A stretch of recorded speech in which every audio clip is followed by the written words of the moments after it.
Xhamia e qytetit ende e mbyllur. Pas përmbytjeve të 4 tetorit 2024, xhamia më e madhe në Vlorë pësoi dëme të konsiderueshme ndërsa ishte nevojshme ndërhyrja për rehabilitimin e saj. Por tashmë kur ka kaluar më shumë se një vit, punimet ende nuk kanë nisur ndërsa qytetarë por dhe të huaj nuk e kanë mundësinë ta vizitojnë në brendësi. Për qytetarë të Vlorës, por dhe turistë të huaj, xhamia është një objekt kulti por edhe kulturor, për vetë historinë e saj, ndërsa edhe pse kryesisht në fundjavë janë të shumtë këta të fundit që dëshirojnë ta shohin nga brenda, nuk e kanë këtë mundësi. Vetë qytetarët apo dhe turistët e huajt pranojnë se do të ishte mjaft mirë që xhamia të përfundonte sa më shpejt, për të qenë më pas në funksion dhe të ishte edhe i vizitueshëm dhe i aksesoshëm nga të gjithë. Po është gjë normale, përderisa kjo objekt kulti i shërben të gjithëve, arsyeja për të mbyllur nuk e gjim dot ne, sepse këto shoqatat nuk duhet ta lënë, se dhe populli nuk ka kujt i thot, pse se hapni. Nuk është mirë që mbyllen. Dhe për turistët. Për të gjithë. Kur themi besimtarët jemi ne që rrim këtu, që duhet të vinë ata që e kanë të nevojshme.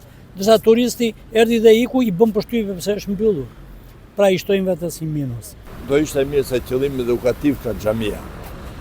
Por ato nuk i di më tuti.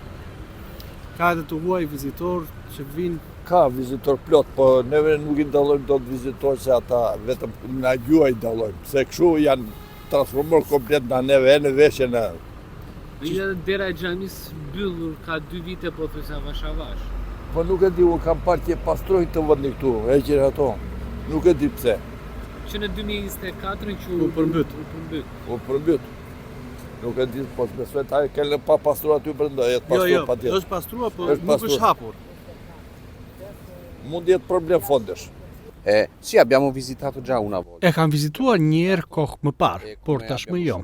Kemi ardhur dhe kemi vizituar vetëm nga jashtë, pasi në brendësi nuk kemi mundur do të hymë.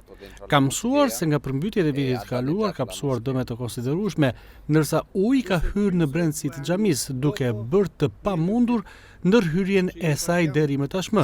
Do të ishte mjaft mirë që të rikonstruktojë sa më shpejt dhe të ishte e vizitueshme për të gjithë qytetarët, por dhe për ne turistët e huaj. Kemi bërë disa foto nga jashtë në xhaminë e qytetit. Ky është një objekt shumë i bukur dhe mjaft i rëndësishëm kulturor dhe jo vetëm për qytetarët e Vlorës, të cilët duan ta vizitojnë nga brenda apo dhe të kryejnë rritet e tyre fetare, ndërkohë që për ne turistët do të ishte mjaft e mirë ta shihnim edhe në brendësi të saj, atë si çfarë ajo përfaqëson. Gjithsesi, kemi mundur vetëm për këtë shkak ta vizitojmë nga jashtë dhe të realizojmë disa foto. Fa parte della storia e fa parte anche di questa città. Po. Mirish, tabi.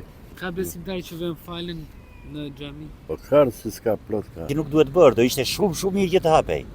Është një objekt kulti, është një objekt që njerëzit duhet ta vizitojnë, duhet ta bëjnë, jo vetëm për banorët e Vlorës, por këtu vinë, Vlora është vend turistik. Është vend që këtu ne kemi plot vizitorë. Ishte shumë mirë. Në tetor të vitit kaluar, përmbytjet shkaktuan dëme të konsiderueshme në qytet, mes të cilëve edhe xhamia, ndërsa sot rreth një vit më pas, vijon të qëndrojë e mbyllur dhe e pa aksesueshme nga qytetarët apo dhe turistët e huaj.